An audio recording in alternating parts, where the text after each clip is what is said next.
July, when details were released about the Marie Antoinette fashion exhibition at London's V&A Museum, Carolyn and I had a passionate conversation about the most famous French queens, style, and perceptions of her inside and outside France. Now that the exhibition is open and we're seeing luscious visuals for themed capsules from Manolo Blahnik and Ladurie in our feeds, we wanted to spotlight that segment from episode 2 in a mini redux. Style Signals, the Marie Antoinette edit.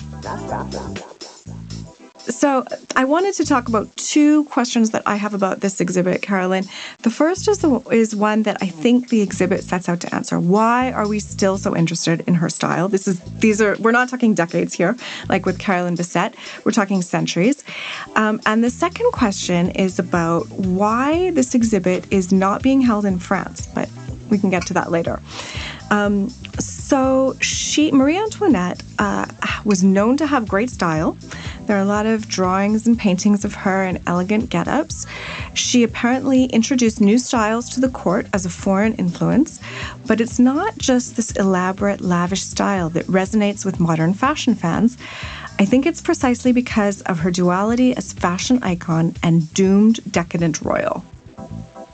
Well, for me, like her aesthetic is so appealing today for like a couple of reasons. First of all, like it's maximum excess, really. And we're living in quite a minimal world, so I think like the clash is what is interesting to like modern day fashionistas.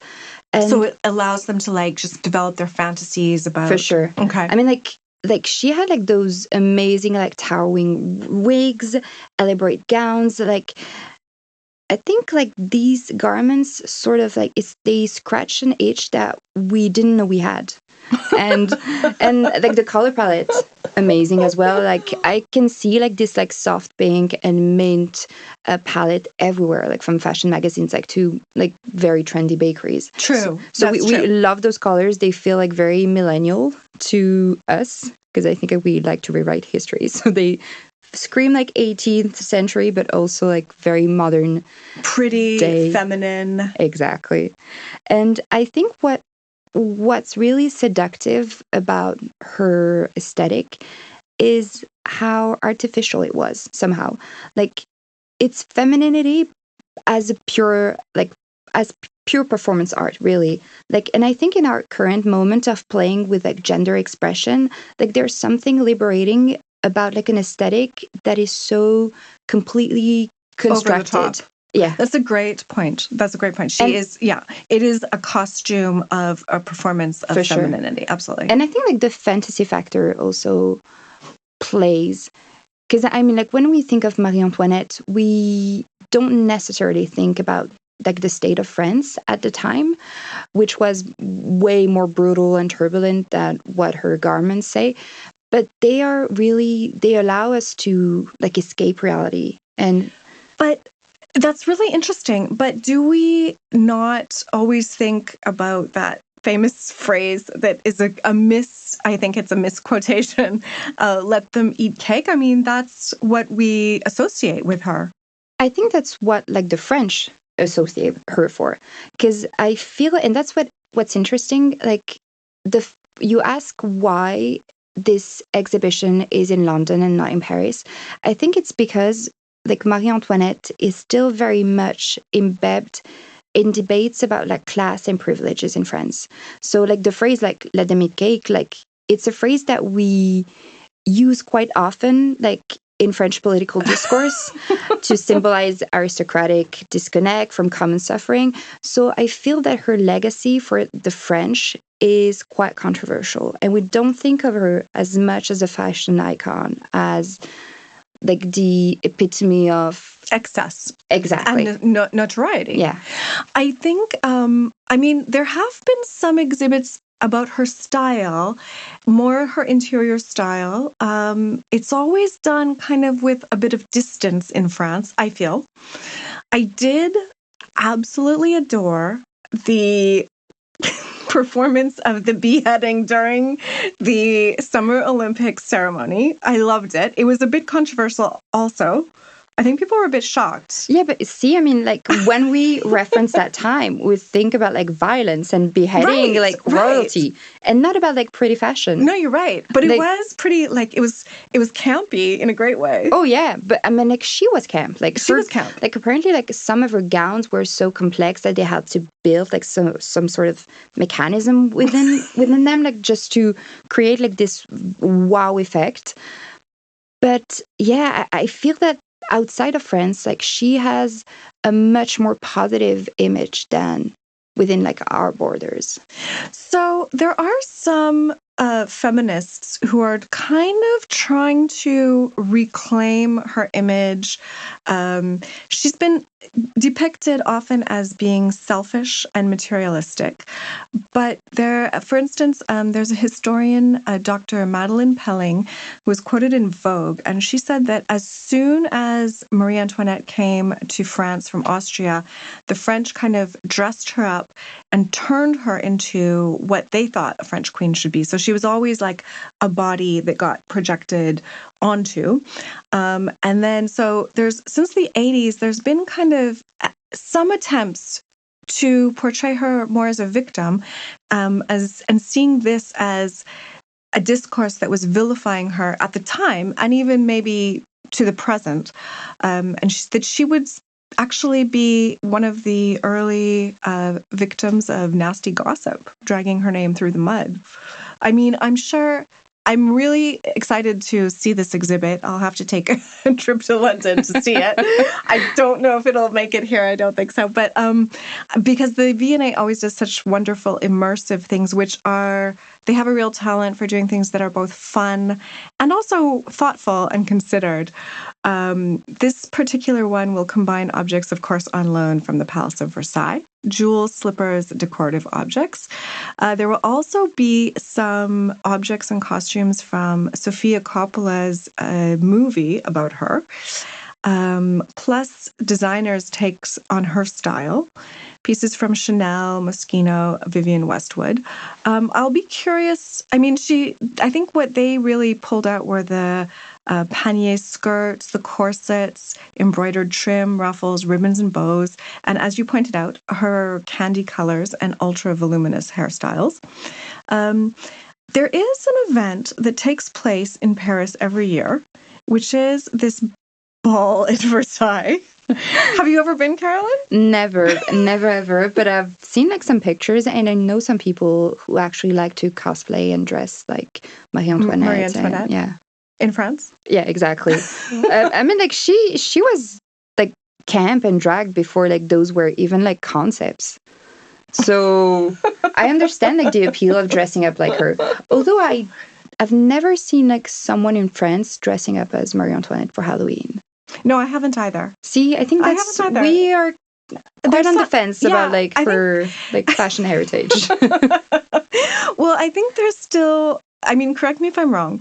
I'm just observing. I've lived here for a while, and I'm just observing, and I'm still, trying to put it together because I didn't study the French Revolution at school here. I studied it, outside of France. So, I mean, I think she does still represent this materialism, and they still want to reject what she stands for. For me, it's like a kind of complex relationship dynamic, and I'm a foreigner trying to interpret something. So I don't know, maybe the French are just like, look, we got rid of the royals. Well, we have to keep in mind, as you've said, that she was a foreigner. She was a foreigner as well. So I feel that she went through what Meghan Markle went through in a sense. Like they tried to turn her into like this very quintessential French queen when she really wanted like to distance herself from that, because she really tried to be more modern. Yeah. And like we made her pay for that. Like I think we wanted like tradition, we wanted modesty, and she went on with like all these gowns and wigs. And yeah, I mean, like I see why feminists nowadays are trying to rewrite her history to show how complex it must have been for her at the time. But it's interesting because that Meghan Markle parallel is fascinating. I wonder if that will be kind of pulled out during the exhibit because, as you say, for somebody who is a royal, they're expected to conform in a certain way. And if they don't, then they become a target. Yeah, and she was quite extravagant as well. Like, we have to remember that although like she very likely never ever said like, let them eat cake. Like, apparently it was brioche. Yeah. I don't know. I mean, like, but she played like dress up shepherdess, like in a fake village. So she was like quite cuckoo. Which is pretty bonkers. Yeah.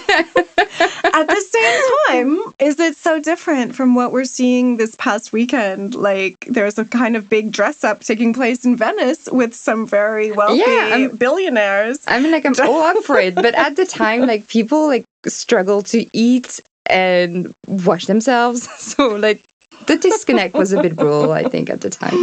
So there will be quite a few designers' fashions on display in this, and I think they have more. Let's say they feel freer to play up the creative side, but also, let's face it, the marketing side of this. I mean, I don't know. Maybe will there be some lingerie collaboration? I don't know. Well, it's very likely that they will, but I think that people won't be so offended about it because it comes down to context and intent. Like, when a museum like host a Marie Antoinette exhibition, like, there's this very implicit like understanding that you're engaging with her not so much as a fashion icon, but as a subject. A subject of historical study. I think you've put your finger exactly on how this can work as something that is both fun and playful, but also serious and deserving of respect and deserving of study. And I feel that it's not the same as like a commercial marketing, because like it strips away like all the nuance and the complexity that comes with Marie Antoinette, because they're just trying to sell you something. The image. Here they're trying to like depict her in a new light and show how influential she was, how complex she was. And I think that if you can leave the V&A with a little souvenir, with her face, like, yeah, why not? But like, you wouldn't necessarily buy like macarons from La Durée with like her face stamp on them, because they won't feel so. I think I might. Yeah, because why not? I mean, like, then that would just be like the circle would be closed. Because let them eat cake, let them eat macarons with her very face on it. Very expensive macaron with her face on it. Eating the rich. Rich. Oh wow! You're right. Like, it would be like the best way to eat the rich. It would be the best way. Anyway, so running through from our Caroline Bessette with her Converse, the movie Marie Antoinette also portrayed Marie Antoinette wearing a pair of Converse, which was a fun little wink at, I think, Sofia Coppola has said that she was trying to play up the fact that she was so young, and that also having like a kind of dual time period to have a modern look at the character. Yeah. So it'll be interesting to see how that plays out in the exhibit.